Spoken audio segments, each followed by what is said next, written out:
Ich wurde in der Schule auch gemobbt, wegen meines Aussehens, wegen meines Herkunfts. Wirklich absolut nicht einfach.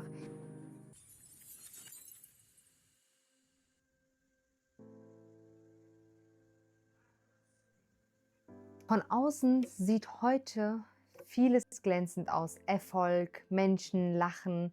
Aber es war nie so, wie es heute ist. Früher fühlte sich Einsamkeit anders an. Viel härter. Und nicht nur das Alleine-Sein war ganz schwierig, sondern das Gefühl, in der Welt unsichtbar zu sein. Mitten unter Menschen. Und da hilft auch niemand, die Tür ist da zu. Du bist halt alleine mit diesen schlimmen Gedanken und das ist nun mal die Einsamkeit. Auch wenn man heute wieder lachen kann, hat Einsamkeit Narben hinterlassen.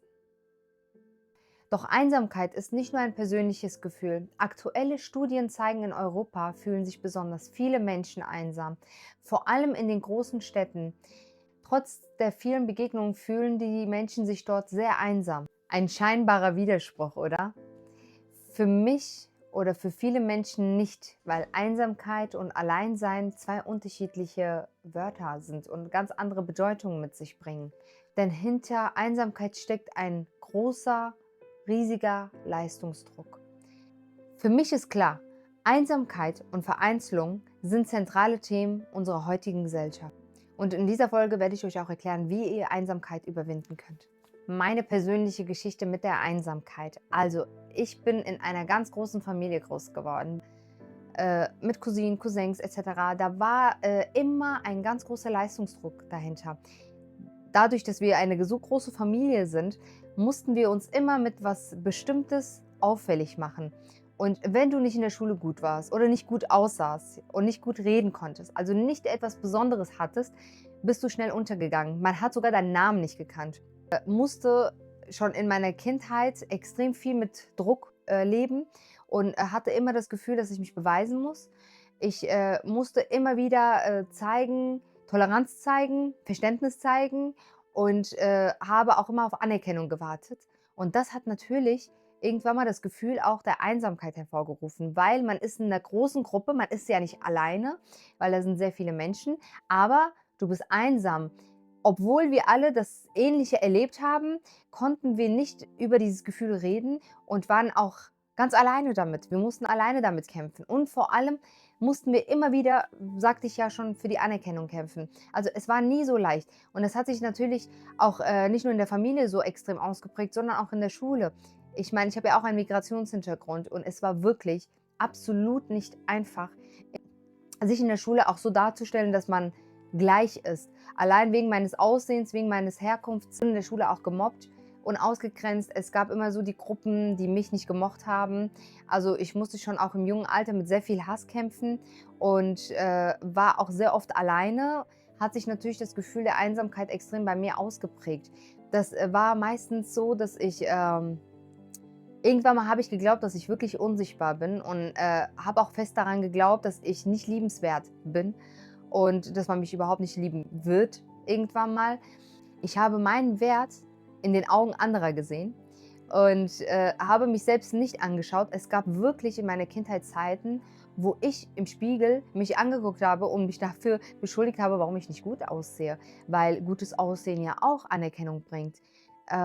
Ich wurde deswegen auch wegen meines Aussehens extrem vernachlässigt und wurde auch ausgegrenzt, auch in der Schule sowie in der Familie. Ähm, aber ja, und das hat mich extrem verletzt. Und ich habe oft geweint, wusste nicht, wie ich damit umgehen soll. Vor allem als kleines Kind ist es einfach sehr schwierig, damit umzugehen. Und das hat sich dann in meiner Pubertät auch hinausgezögert.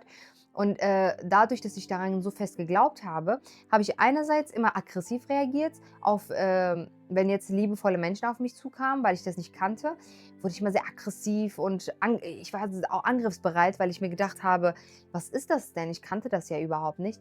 Und andererseits, als man mich ignoriert hat, habe ich das als eine Selbstverständlichkeit gesehen, weil ich der festen Überzeugung war, dass ich das verdiene. Dass ich das verdiene, diese Anerkennung nicht zu kriegen. Und ja, so war dann meine Geschichte. Und bis ich irgendwann mal auch die Möglichkeit in meinem Leben bekommen habe, meinen eigenen Wert zu sehen. Ich bin wirklich durch diese harten Wege gegangen und ich weiß ganz genau, wenn du dich gerade sehr einsam fühlst oder das Gefühl hast, als wärst du nichts wert, glaub mir, ich bin auch durch diese Wege gegangen und ich sage dir eins, das kannst du definitiv überwinden. Bis ich meinen eigenen Wert gelernt habe, habe ich gelernt, mit mir alleine auch Zeit zu verbringen. Für mich beginnt es damit, sich in seiner eigenen Haut wohlzufühlen und die eigene Gesellschaft genießen zu können. Ja, das ist alleine sein. Und wir dürfen auf jeden Fall nicht vergessen, isoliert fühlt sich für mich negativ an. Aber allein sein kann eine Quelle der Kreativität und Inspiration sein. Und Einsamkeit ist nicht das gleiche wie Alleinsein, sagte ich ja schon. Einsamkeit fühlt sich nämlich leer an und schmerzhaft. Und Alleinsein kann sehr befreiend sein und stärkt auch einen, weil du eben mit dir selbst Zeit verbringst und dich mehr kennenlernst und dementsprechend auch dein Selbstbewusstsein stärkst. Ich habe ja schon ein bisschen was von mir erzählt, aber wie kann man denn konkret mit Einsamkeit umgehen? Also ich sag dir ja, man muss sich in seiner eigenen Haut wohlfühlen und die eigene Gesellschaft auch genießen können. Wo könnt ihr anfangen mit kleinen Aktivitäten? Was ist denn euer Lieblingshobby? Was habt ihr immer so gerne gemacht? Da müsst ihr diesen einen Schritt gehen und euch trauen, euer Hobby alleine auszuüben oder auszuleben. Und nicht unbedingt einen Freund oder Freundin mitzunehmen, sondern wirklich selbst zu sich zu sagen, ach weißt du was, ich gehe gerne schwimmen und werde mich in einen Schwimmkurs mal einschreiben und gehe da mal alleine hin. Das ist genau dieser Schritt. Es fühlt sich super schwer an, aber glaubt mir, nachdem ihr diesen einen Schritt gemacht habt, wird jeder Schritt für euch viel einfacher werden. Man muss immer anfangen damit. Und das sind so, vor allem durch Hobbys, habe ich gelernt, mit mir besser klarzukommen, mich mehr zu verstehen. Und wichtig ist natürlich auch die Qualität von Verbindung zu suchen. Ja? Ich meine, warum willst du mit dieser einen Person reden? Was bringt denn diese Person dir? Du darfst dich auch nicht schämen, Fragen zu stellen. Das ist in Ordnung. Wenn du jetzt mit jemandem sprichst und dich einfach vernetzen möchtest, ja, mit dieser Person eine Verbindung aufbauen möchtest, ob das freundschaftlich ist oder was anderes. Und wenn du dann anfängst zu reden und diese Person anfängt, dich auszulachen oder in dir einfach nicht dieses Wertvolle sieht, dann hast du Glück gehabt, dann musst du dich sofort zurückziehen und guck weiter. Es gibt nämlich da draußen sehr viele Menschen, ob du es glaubst oder nicht, die so ähnlich oder genauso wie du denken, euch anzubieten. Passt gut auf euch auf. Ich liebe euch. Ihr seid nicht alleine. Und dieses Gefühl wird bald gehen, wenn du das auch gerade erlebst. Das wird vergehen. Tschüss.